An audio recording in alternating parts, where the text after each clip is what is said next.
Hi, I'm Elaine. This is Elena's XYZ, a vlog that's currently about how to pack a lot of outfits into just one suitcase. It's a skill that I'm very thankful I developed because I'm in Japan now and my room is tiny.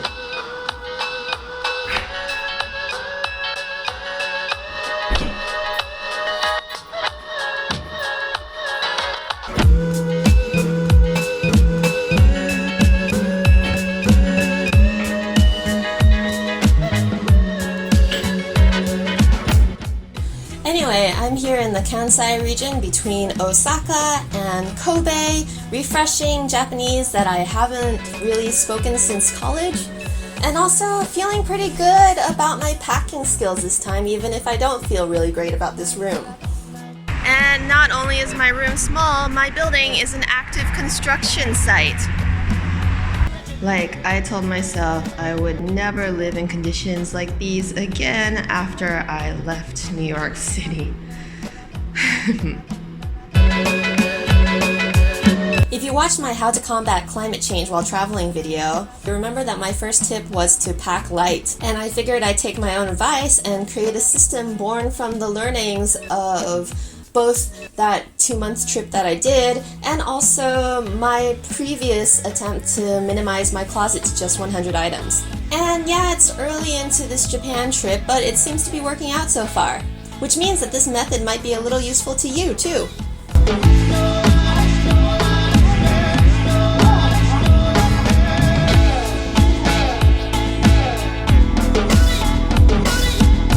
So as you recall, I basically said this in the last video. 1. Make a list and strictly keep to it. 2. Make sure what you bring is multifunctional. 3. Keep to just a week's worth of clothes and get used to the idea of possibly doing laundry along the way. And in this video, I'm going to go into a bit more detail with each of those steps so that you could possibly apply it to your life if you want.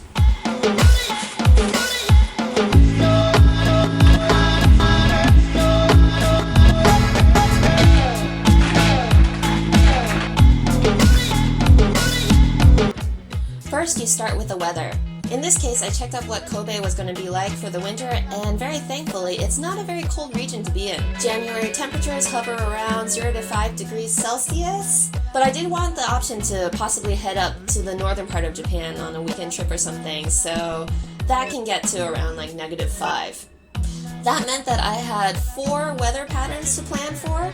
Lovely cool weather, which is what we're in right now, in which case I was comfortable wearing something like this, but with a light jacket on top. Chilly weather, which I put at between 5 to 12 degrees Celsius, so something that requires like a light down jacket and a scarf.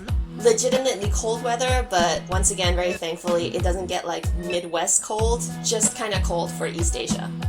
And also rain, because it rains on average about once per week here.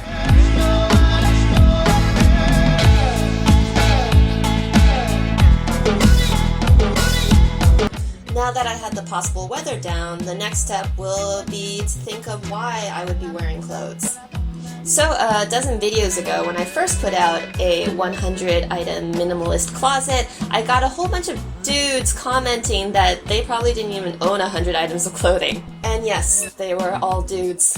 And while I have a lot of love for them, they were probably all dudes that could use like a Queer Eye intervention of some sort. I know that you're quirky, and I'm not trying to get rid of your quirky style. You know, I'm very upset. I've heard that the cargo shorts are out.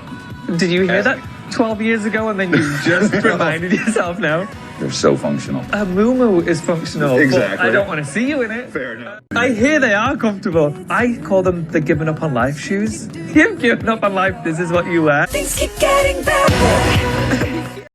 I mean, clothes don't mean as much to me as they do to some people, but I think that how you present yourself to the world actually does have an impact on your perception of your own self. Also, I am a woman though, so my quality of life would probably diminish drastically if I didn't take care of myself. The world can be kind of cruel to women who don't present themselves well.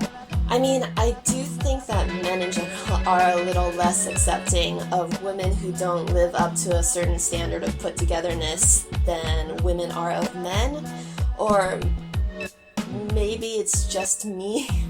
I'm in my mid-30s, and I only in the last year or so came across a guy with an actual duvet color and 4 pillows in pillowcases, and when I saw that, I felt a little verklempt.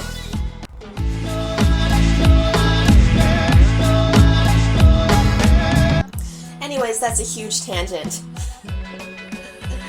Where were we? Okay, outfits. Basically, I have 4 modes. Gym, casual, daytime wear, maybe nicer casual, for instance, for when you might be presenting something, or you might be going on a chill date to an izakaya, and a more formal party mode, like cocktails, getting invited to the Philharmonic or something like that. This is just me telling you what I'm planning for. It's not a mandate. Your life could be completely different from mine. For instance, I have a lot of friends who are very into hiking, so they would probably have a whole section devoted to that. I have other friends of mine who go to Givenchy parties all the time. So I mean, if they actually did care about minimalizing their closets, their party outfit selection would probably be a lot more huge than their hang out in a room and not leave it collection.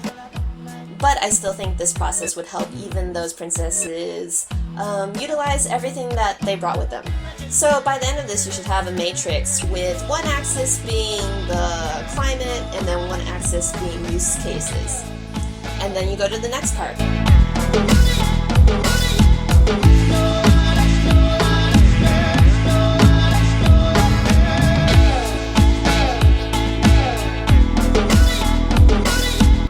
You make your list by creating fully realized outfits in each section of that climate plus use case axis. What's a fully realized outfit? A top, bottom, and layer that you feel like looks good on your body. Start with one for each section, and if you feel like you have a little more space, you can add another variable or 2. Just make sure that each variable is also its own fully realized outfit. To get more combinations out of what you will be packing, it's good to make sure that both your top and the top layer are also able to be worn individually. But basically, this is just trying to ensure that every piece that you have already looks great with another piece that's in your wardrobe. In the end, I thought that I could possibly comfortably fit about 14 different outfits into my one suitcase.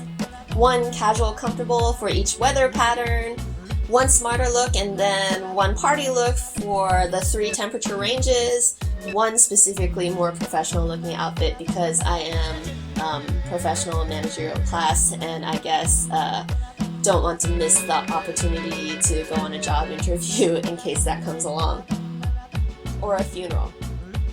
And of course, 3 athleisure outfits. By the way, I know some people get really down on athleisure, but I personally am pretty happy that fashion has trended to making gym clothes look a lot less like gym clothes. Anything to make it easier to live in leggings without looking like you live in leggings is fantastic to me. Once that's done, then you can add the outer layers like jackets or winter coats. And also shoes. I'm not super into shoes, thank goodness, because they take up a lot of space. So I've limited myself to 1 heel, 1 nicer flat shoe, a pair of sneakers, a pair of hiking boots, and a pair of rain boots that are in a Chelsea cut that I absolutely love because I feel like I could probably wear them out on a sunny day anyways, and just the rubber makes it a little fancy and maybe a bit like fetish wear. And by the end of this exercise, you should have a packable wardrobe that also gives you enough space to play around with things. Try different combinations. 14 is the number of outfits that I decided for my large suitcase, which is about 75 centimeters. Your number might vary depending on your size and also the size of your luggage. I am a person of above average height, but average build for East Asia. As I said before, it's not a mandate, it's just my guidelines that I hope you find a little useful.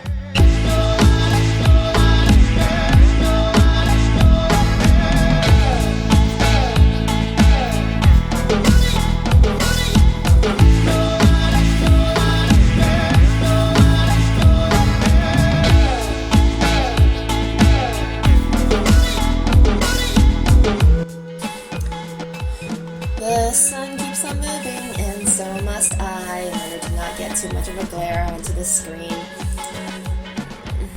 So the last step is the easiest or the hardest, depending on how much you love your entire regular wardrobe and your discipline. Because now that you've created this very detailed list, you need to make sure your efforts don't go to waste by sticking to it. Make sure that for each fully realized outfit, you do only pack that one top, that one bottom, and that one layer.